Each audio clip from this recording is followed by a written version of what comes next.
Bonjour, bonne fête et ravi de vous retrouver pour ce principal rendez-vous de l'actualité. De voici les faits saillants de l'actualité. Et célébration de l'Isra wal Mi'raj, le voyage nocturne et de l'Ascension qui a été célébré hier en République de Djibouti. Et dans le cadre de la Semaine nationale de la solidarité à Arta, la délégation du MAS et de la DDS a été accueillie en grande pompe. En nouvelles du monde, cette fois aux États-Unis, des pluies torrentielles se sont abattues sur la côte ouest en faisant au moins 3 morts.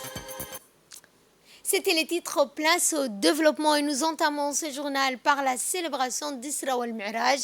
À l'instar des pays musulmans, la République de Djibouti a célébré hier soir la fête religieuse de l'Isra wal Mi'raj, aussi bien dans la capitale que dans les régions de l'intérieur du pays. Un recueillement et spiritualité, tous donc ont célébré hier le 27e nuit du mois de Rajab, 7e mois du calendrier musulman. Chaque année, les Djiboutiens, comme les autres musulmans du monde entier, commémorent Isra wal Mi'raj, qui constitue le voyage nocturne et l'ascension du prophète Mohammed sallallahu alayhi wa sallam dans les cieux une année et demie avant l'hégire. Et à cet effet, dans la soirée d'hier, des soirées spirituelles commémoratives, dont notamment les CDC de la capitale, sous l'égide du ministère de la Jeunesse et de la Culture, la direction de l'insertion sociale des jeunes et du volontariat s'est félicitée du lancement de la célébration commémorative de l'Isra wal Mi'raj. En collaboration et notamment avec plusieurs partenaires, cette célébration vise à éduquer les jeunes sur l'histoire du prophète Mohammed sallallahu alayhi wa sallam. Cette célébration vise notamment à expliquer le miracle de l'Isra wal Mi'raj, ce voyage nocturne entrepris par le prophète Mohammed sallallahu alayhi wa sallam depuis la mosquée sacrée de la Mecque jusqu'à celle de Jérusalem.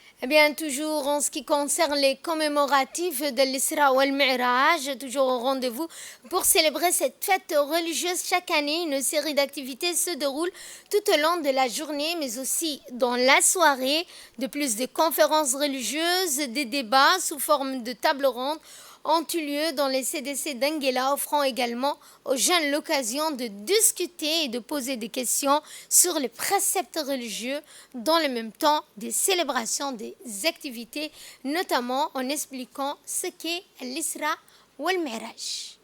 Dans l'actualité également, le Premier ministre Abdelkader Kamel Mohammed a élevé au grade d'officier dans l'ordre national du 27 juin le secrétaire général du ministère de l'Enseignement supérieur et de la Recherche, M.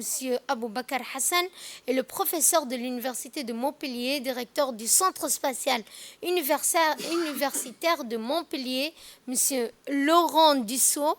Le Premier ministre Abdelkader Kamel Mohammed a nommé également chevalier dans l'ordre du 27 juin 5 ingénieurs, 5 techniciens djiboutiens qui ont élevé les valeurs et l'image du pays et surmonté les épreuves pour le lancement du premier satellite de Djibouti.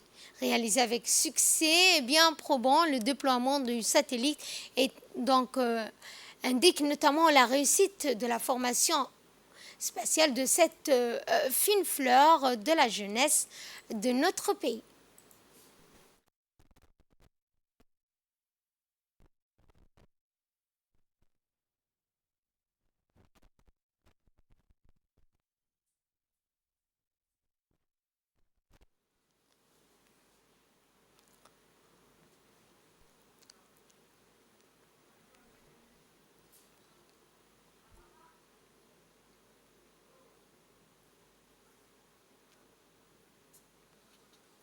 Le ministre de l'Économie et des Finances, Ilyas Moussa Dawalé, a dirigé dans la journée d'hier un atelier en collaboration avec la Banque mondiale mettant en avant l'importance cruciale du changement climatique pour le développement économique. Cet événement, qui a réuni les principaux responsables des départements concernés, a été une plateforme notamment pour discuter des défis et des opportunités liées à la lutte contre le changement climatique tout en favorisant le développement. Cet atelier a été marqué par des discussions approfondies sur des politiques économiques. Le ministre a également souligné l'engagement ferme du gouvernement à intégrer et consolider notamment les considérations climatiques dans ses politiques de développement, en reconnaissant ainsi le lien étroit entre protection et l'environnement et la prospérité économique. La Banque mondiale a également apporté une expertise précieuse lors de cet atelier, partageant ainsi les meilleures pratiques mondiales pour aider Djibouti à élaborer des stratégies efficaces de résilience climatique et de développement durable. Les participants ont également examiné les possibilités de financement disponibles pour soutenir les initiatives liées au climat, soulignant l'importance de mobiliser des ressources financières adéquates pour mettre en œuvre des projets significatifs. Cet atelier a également souligné l'importance de la coopération internationale et de la collaboration entre les différents secteurs tels que le secteur public et privé. Et à cet effet, je vous propose de suivre le mot du ministre des Finances, Ilyas Moussa Dawalé. Et donc, on a besoin de réfléchir sur les voies et moyens pour essayer de gérer ce qui peut l'être. La générosité de Djibouti ne doit pas être également une cause avec des conséquences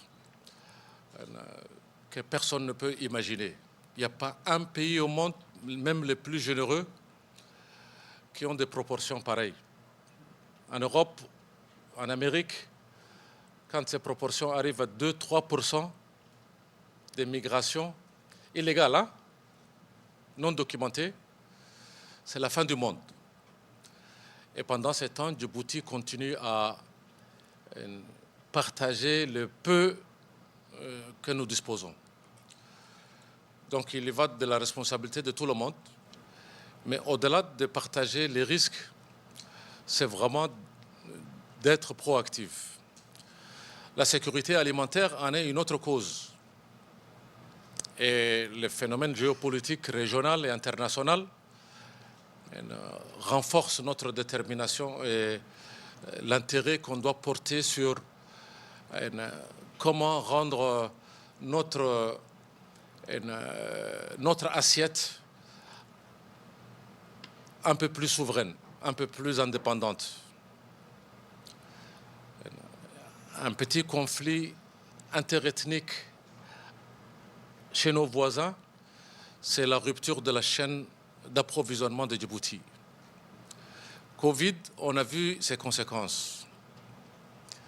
On est en train de voir également la crise du Bab el-Mandeb avec les conséquences sur la sécurité alimentaire, sur l'inflation, c'est-à-dire la stabilité macroéconomique. Donc c'est tous ces aspects-là qui méritent d'être discutés.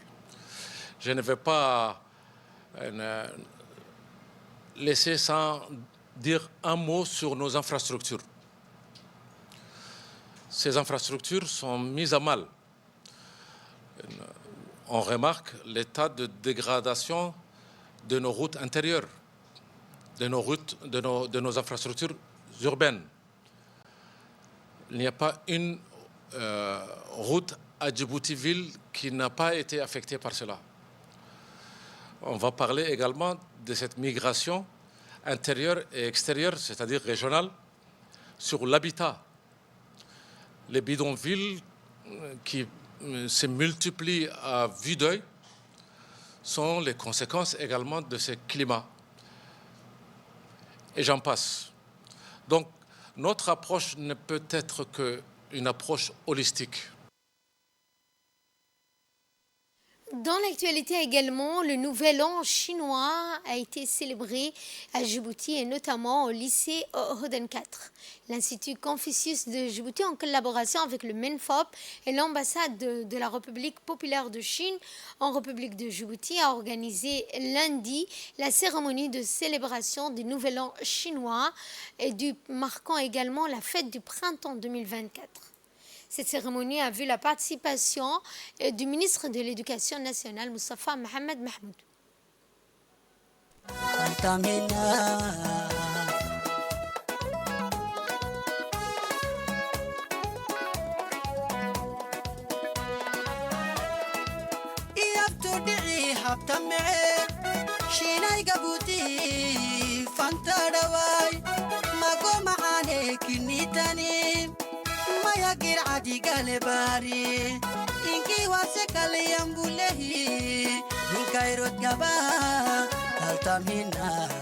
L'anniversaire de l'établissement des relations diplomatiques entre Djibouti et la Chine. À cet effet, l'Institut Confucius de Djibouti a voulu porter un toast à l'amitié en plaçant ce moment sous l'égide du partage et de la diversité culturelle. La cérémonie a débuté par les hymnes nationaux des deux pays, suivie d'une vidéo retraçant la coopération sino-djiboutienne, en particulier sur le plan éducatif et de la formation professionnelle.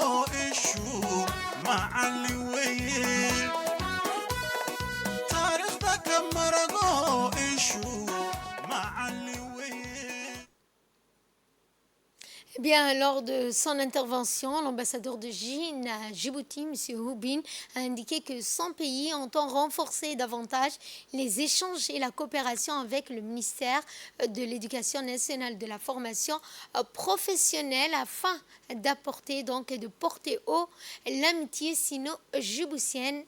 Nous écoutons le ministre. C'est un grand honneur et plaisir pour moi de participer à cette cérémonie, le premier institut Confucius inauguré en mars dernier a offert le cours de langue chinoise à plus de 8 élèves actuellement. En plus d'apprendre la langue chinoise, des élèves, des jeunes djiboutiens ont pu découvrir des cultures chinoises telles que les instruments de musique, les costumes, la cuisine chinoise et l'art du thé, les coutumes pour la fête de la milieu-automne et la fête du printemps. En plus, les élèves ont participé au concours de dessin Mon rêve pour la jeunesse africaine organisée par la partie chinoise. Ils ont pris part à un dialogue en ligne entre un astronaute chinois et des jeunes africains, une nouvelle expérience instructive. Ils ont aussi interprété la chanson folklorique chinoise Fleur de jasmin lors d'une l'ouverture des événements importants qui a été chaleureusement applaudis par les invités. Toutes ces activités enrichissantes ont permis aux élèves de découvrir la culture chinoise et d'acquérir une compréhension plus profonde. Et en prenant la parole à son tour, le ministre de l'Éducation nationale de la formation professionnelle, Moustapha Mohamed Mahmoud, a également saisi cette occasion pour présenter ses vifs remerciements à l'ambassadeur de Chine pour son soutien indéfectible, pour son engagement notamment à renforcer les coopérations avec Djibouti. C'est pour moi donc une immense joie de partager un moment avec la communauté sœur chinoise pour célébrer le Nouvel An chinois 2024. C'est la deuxième année que la fête du printemps est célébrée dans les établissements scolaires. Ce geste témoigne de la volonté de mon ministère à renforcer les échanges et la coopération éducative avec nos amis chinois. Cette année marque également les 45e anniversaire des relations entre nos deux pays. J'ai saisi cette occasion pour présenter également mes remerciements à l'ambassadeur chinois, M. Hu Bing, pour sa présence constante auprès du ministère de l'Éducation nationale et de la formation professionnelle et pour son engagement à renforcer la coopération avec, bien sûr, la Chine. Le MONFOP du ministère de l'Éducation nationale entend poursuivre le développement de l'enseignement du chinois pour que la maîtrise du chinois pour les jeunes djiboutiens devienne un ciment dans la coopération entre la Chine et Djibouti et un levier important pour le développement économique. J'aimerais ici féliciter l'Institut Confucius de Djibouti qui travaille sans relâche à la consolidation de la coopération éducative et donc facilite les échanges culturels et amicaux entre nos deux pays, Excellences.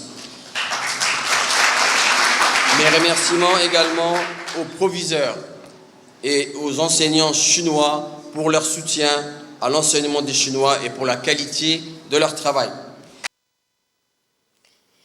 Également dans l'actualité, une rencontre d'affaires s'est déroulée à Djibouti Palace Kempinski, réunissant des représentants des secteurs privés djiboutiens turcs. L'événement co-organisé par la Chambre de commerce de Djibouti et le Conseil des relations économiques extérieures a accueilli les officiels des deux pays. La réunion notamment avait pour objectif de présenter les opportunités d'investissement et de renforcer la coopération économique entre Djibouti et la Turquie. Le président de la Chambre de commerce de Djibouti, M. Youssouf Moussa Dawale, le président des relations économiques extérieures, directeur général du Conseil d'affaires Djibouti-Turc, le président des ports et des zones franches, Aboubakar Omar Hadi, ainsi que M. Abdelkader Uraloglu, ministre du Transport de la Turquie, M. Ouarsama Mohamed Diriye, ministre du Commerce et du Tourisme, ont également donc pris part à cet événement.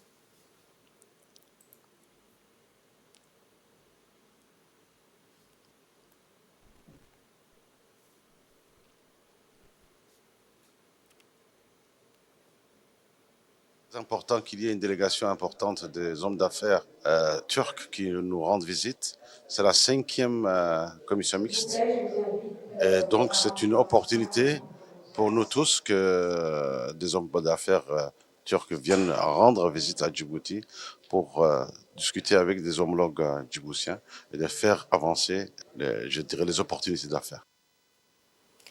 Et nous allons à Arta après la localité de Omar Jaga. La ministre des Affaires sociales et des Solidarités, Loufa Ismail Abdou, a poursuivi ses activités, cette fois-ci dans le chef-lieu de la région d'Arta, où elle a procédé au même titre que les régions d'El Isabieh et de Dikil à la pose de la première pierre du futur donc site du guichet social régional et un vaste stock de proximité.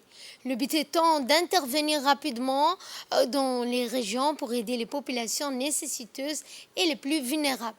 Cette nécessité donc d'aider les plus vulnérables, cette initiative vise également à rapprocher les services sociaux essentiels des populations vivantes dans les zones les plus reculées, garantissant ainsi un accès plus facile aux ressources du ministère des Actions sociales et des Solidarités. Et à l'issue de cet événement, la ministre Loufa Ismail Abdou s'est réjouie du lancement des travaux de construction de ce guichet social avait donc pour objectif d'offrir à chaque chef-lieu des régions de l'intérieur un siège social. Bien, par la suite, la ministre Ouloufa Ismail Abdo a visité l'école primaire de la ville d'Arta. Durant cette activité, la ministre était accompagnée du préfet de la région, Hassan Dabalé, du président du conseil régional, Elmi Bouh, des élus, des parlementaires, de la représentante résidente de l'UNICEF. La ministre s'est réjouie de l'existence d'un jardin potager au sein de cet établissement et d'une aire de jeu pour les enfants. Eh bien, au sein de cette institution, un nouveau local a été réhabilité pour accueillir les plus petits.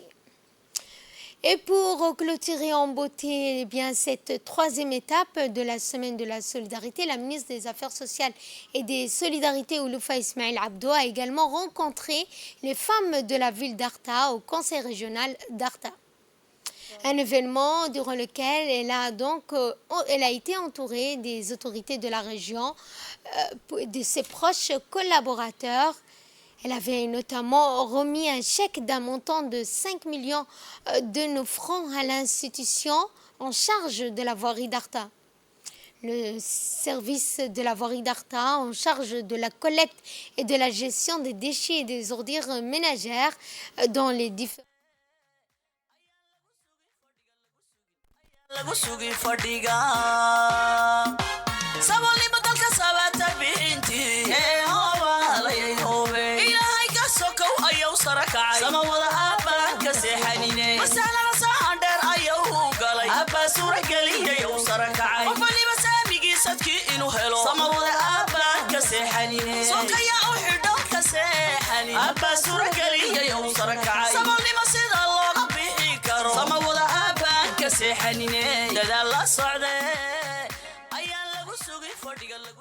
Importante cérémonie, les équipes du MAS ont également remis un chèque de 10 millions pour aider à former notamment et autonomiser les femmes exerçant dans ce secteur et veiller à la propreté de la ville. Et à cet effet, nous allons revenir sur l'intervention de la ministre des Affaires sociales et des Solidarités. À Arta, là où nous avons posé la première pierre pour établir notre siège du ministère des Affaires sociales et des Solidarités, qui sera donc désormais, Inch'Allah, un guichet intégré pour servir mieux notre population, se rapprocher d'eux. Également, nous sommes très fiers également de poser toujours la première pierre pour le stock de proximité. Comme je l'ai expliqué auparavant, c'est vraiment la politique du président de la République, dans le cas des urgences, d'avoir un stock à proximité et ne pas acheminer les denrées alimentaires à partir de la capitale. Agir vite et rapidement et efficacement, c'est également l'efficience de la politique sociale du chef de l'État, Al-Hajj Ismail Omar Guelleh. Et la ministre des Affaires sociales et des Solidarités a notamment rencontré les femmes de la région avec laquelle elle a pu discuter des difficultés qui étaient les leurs et notamment indiqué, je le cite, il est de notre devoir de servir nos compatriotes où ils se trouvent et il est de devoir d'aider et de répondre aux doléances des populations concernant le marché local qui vient d'être inauguré. Vous avez émis le souhait que l'on rajoute des conduites d'eau et des latrines. Cela sera pris en considération. Objectif du gouvernement et de mon département a-t-elle indiqué, en particulier de vous trouver du travail et de vous aider à mieux vivre dans votre lieu de résidence. En ce qui concerne la carte passe, les équipes concernées par ce programme vont passer, vous voir et donc recenseront les personnes qui n'y ont pas été, et n'y ont pas encore accès. Et enfin, la ministre des Affaires sociales et des Solidarités a clôturé ses propos en indiquant que le moment, en montrant que la caisse de solidarité qui se trouve à la CEPEC Sud sera revue à la hausse et que la caisse communautaire, quant à elle, sera gérée par les responsables du village pour parer aux petits tracas du village.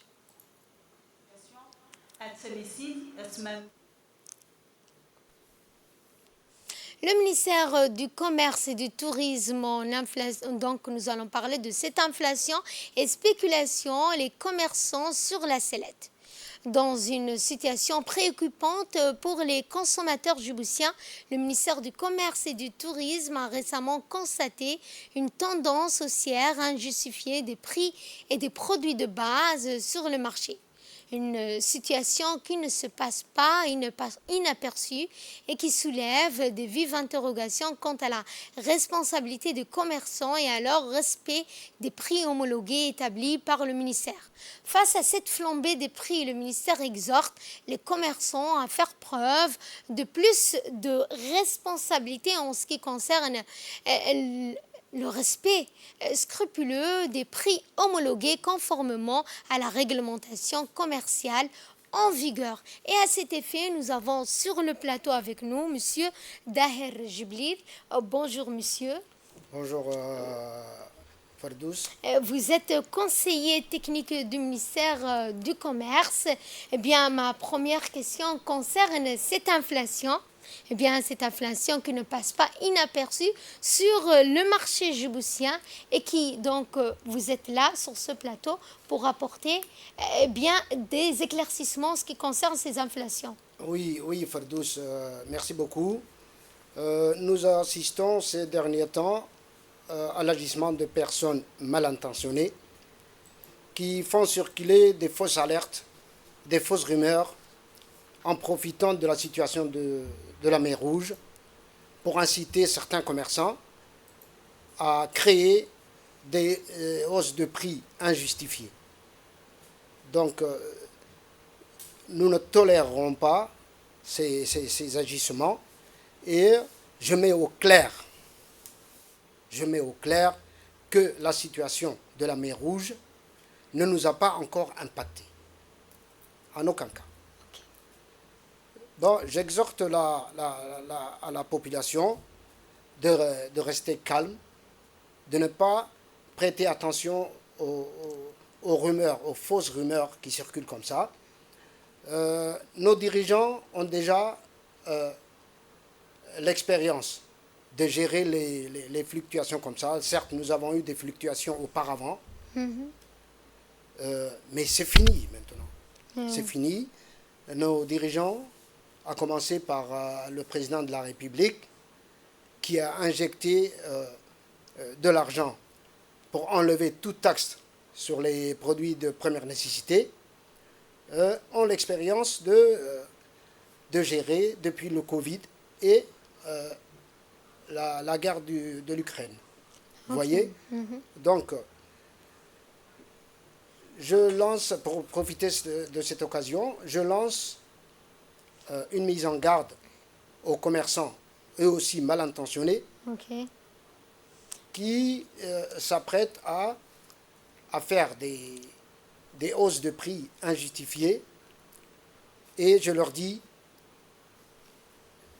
le ministère du Commerce est là, sur le terrain. Le ministre en personne du Commerce veille sur le marché. Et chaque matin, il y a une équipe de contrôleurs qui descend sur le marché. Donc, je dis aux commerçants mal intentionnés qui s'apprêteraient à faire des hausses de prix injustifiées seront sévèrement sanctionnés. En ce qui concerne la hausse de certains produits, quels sont normalement les prix que les conseillers, et notamment l'équipe du ministère du Commerce, elle a remarqué certaines inflations. Quelles sont ces certaines inflations? Est-ce qu'elles touchent nécessairement les prix, notamment en ce qui concerne les denrées alimentaires de première nécessité ou autres? Ben justement, nous surveillons les produits de première nécessité qui sont 6. Donc, il y a eu des fluctuations au niveau du sucre les mois derniers, mais maintenant le marché est stable. Le sac de sucre de 25 kg est à 7600 maintenant. Donc, pas question de vendre à 8000 ou à 10 000 ou des choses comme ça. Vous voyez? Donc, les commerçants qui contreviennent à ces prix homologués par le ministère seront sévèrement sanctionnés, bien sûr. Merci. Merci, Monsieur Jibril.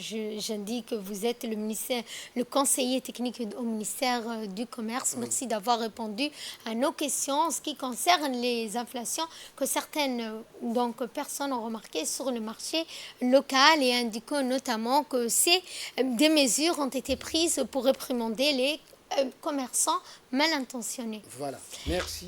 Merci Fabrice. à vous. Au revoir. Dans le reste de l'actualité, le chef d'état-major général des armées, le général de corps armé Zakaria Cheikh Ibrahim, a participé au World Show Défense 2024 qui s'est tenu à Riyad, en Arabie Saoudite, du 4 au 8 février 2024.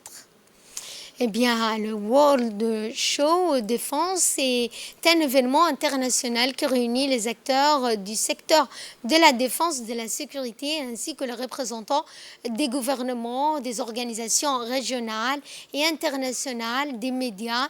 Il vise également à promouvoir la coopération, l'innovation et le dialogue dans le domaine de la défense et de la sécurité. Le général Zakaria Cheikh Ibrahim a assisté aux conférences, aux ateliers, aux démonstrations, aux expositions organisées dans le cadre du World Show Défense 2024.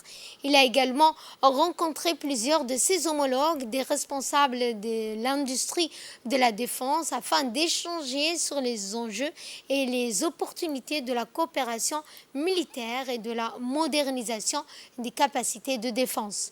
Le général Zakaria Cheikh Ibrahim a également réaffirmé l'engagement de Djibouti à soutenir les efforts de la communauté internationale pour lutter contre le terrorisme, l'extrémisme et la piraterie et promouvoir ainsi le développement et la sécurité dans la Corne de l'Afrique.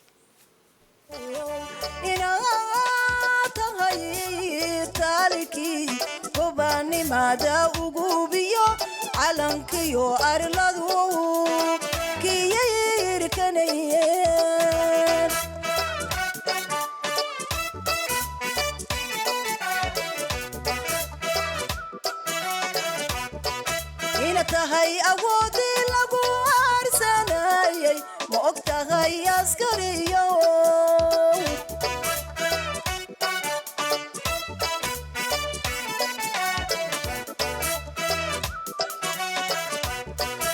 ina tahay awoodii lagu aarsanayay ma og tahay askariyo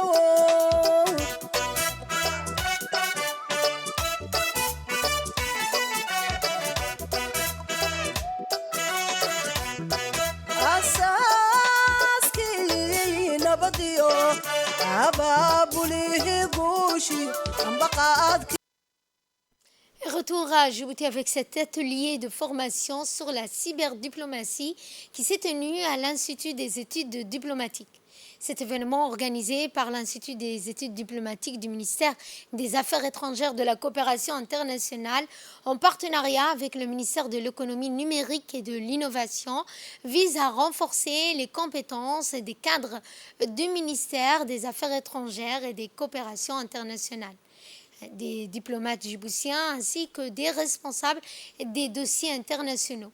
L'atelier, qui bénéficie de la participation d'experts internationaux reconnus dans le domaine de la cybersécurité et de la diplomatie numérique, offre une opportunité numérique aux participants d'approfondir leurs connaissances et de partager leur expérience sur ces questions complexes. Grâce aux formations, les participants auront l'occasion d'analyser les implications et les conventions internationales telles que la Convention de Malabo et celle de Budapest sur la cybersécurité. Formation qui sera une introduction à la cyberdiplomatie et aux conventions internationales en matière de cybersécurité. Qu'est-ce que la cyberdiplomatie ? C'est l'ensemble des pratiques diplomatiques concernant la gouvernance du cyberespace. Et de nos jours, dans le monde que nous évoluons, de plus en plus connecté, c'est devenu un domaine essentiel dans les relations internationales à l'ère numérique. Les enjeux de cybersécurité, de gouvernance et de coopération dans le monde nécessitent une compréhension approfondie des dimensions diplomatiques liées aux technologies de l'information et de la communication et l'émergence de nouvelles compétences spécifiques au sein des instances nationales et régionales. La création du ministère délégué chargé de l'économie numérique et de l'innovation, avec sa feuille de route nationale Smart Nation, qui découle de la vision du président, son Excellence, M. Ismaël Omar Guelleh, d'utiliser le numérique pour faire de Djibouti une nation moderne à la croisée des différents continents, se révèle d'une importance cruciale. La sécurité de nos citoyens et de notre pays dans le monde numérique est essentielle pour garantir notre souveraineté à l'heure où les cybermenaces peuvent avoir des répercussions profondes sur nos infrastructures. notre économie et même notre démocratie. La sécurité du cyberespace n'est plus une simple question technique, mais une composante cruciale de notre sécurité nationale et donc une question de politique à la fois intérieure et étrangère. Et cette question est d'une complexité qu'aucun État, aucune organisation ne peut faire face seule. Ce besoin de collaboration et de coopération est d'ailleurs inscrit parmi les objectifs prioritaires de la stratégie nationale de cybersécurité et son plan d'action que le ministère élabore actuellement. Mesdames et messieurs, cette nécessité d'une coopération entre les acteurs nationaux, régionaux et internationaux est donc parfaitement justifiée et nécessaire. Les pays doivent travailler ensemble pour s'assurer que les avancées soient réalisées sur des questions d'intérêt commun et particulier. Et autre intervention, celle de l'ambassadeur M. Moussa Mohamed Omar, secrétaire général par intérim du ministère des Affaires étrangères de la coopération internationale, présent à cette occasion, a souligné l'importance cruciale de la cyberdiplomatie dans le contexte actuel. Il a également mis en avant les défis économiques et sécuritaires liés à la cybersécurité. Immense plaisir que je me tiens devant vous aujourd'hui pour inaugurer cet atelier de formation dédié à la cyberdiplomatie, destiné au cadre du ministère des Affaires étrangères de la coopération internationale, aux diplomates djiboutiens et aux responsables des dossiers internationaux. Chaque année, comme vous le savez, le personnel du ministère et les cadres en charge des dossiers internationaux bénéficient d'une formation approfondie sur les principaux enjeux diplomatiques. Cette initiative d'aujourd'hui vise à renforcer leurs compétences en recherche et analyse, les préparant ainsi à représenter Djibouti de manière éminente sur la scène internationale. L'atelier d'aujourd'hui, réalisé en collaboration avec le ministère de l'économie numérique et de l'innovation, se concentre sur la cyberdiplomatie, abordant les aspects économiques et sécuritaires cruciaux liés à la cybersécurité. Je profite de cette occasion pour remercier l'expertise France pour son appui constant. Je souhaite chaleureusement la bienvenue à tous les experts internationaux ici présents. Leur engagement à partager leur expérience et connaissances sur ce sujet complexe, en mettant en lumière l'impact des conventions internationales sur la cybersécurité et les cyberattaques est précieux. Il est crucial de reconnaître que la nature sans frontières, comme vous l'aviez dit tout à l'heure, du cyberespace et de la transnationalité des activités de cybercriminalité pose des défis communs à tous les États. Et en sport, cette fois, le village de Delayhaf a abrité le lancement officiel du tournoi des régions organisé par l'association locale dénommée ITRO sous la houlette du secrétariat d'État chargé au sport. Plusieurs équipes des représentants des régions de l'intérieur ont pris part à ce tournoi. Les images que vous aurez de nos prochaines éditions. Et dès là, nous passons à ce qui domine l'actualité internationale. Aux États-Unis, au moins 3 morts causés par des pluies diluviennes. Près de 40 millions d'Américains étaient touchés par des inondations, les tempêtes hivernales et d'autres vents violents cette semaine, alors qu'une tempête fluviale atmosphérique a apporté des précipitations records sur la côte ouest des États-Unis. Des pluies diluviennes sans précédent ont provoqué des inondations et des coulées de boue de grande ampleur, ainsi que des décès.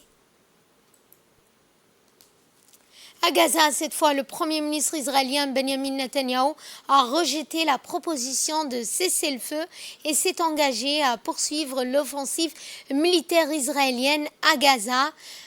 En réponse à la proposition israélienne élaborée par les États-Unis, le Qatar et l'Égypte, le Hamas avaient présenté un plan détaillé en 3 phases de 45 jours, soit 135 jours au total.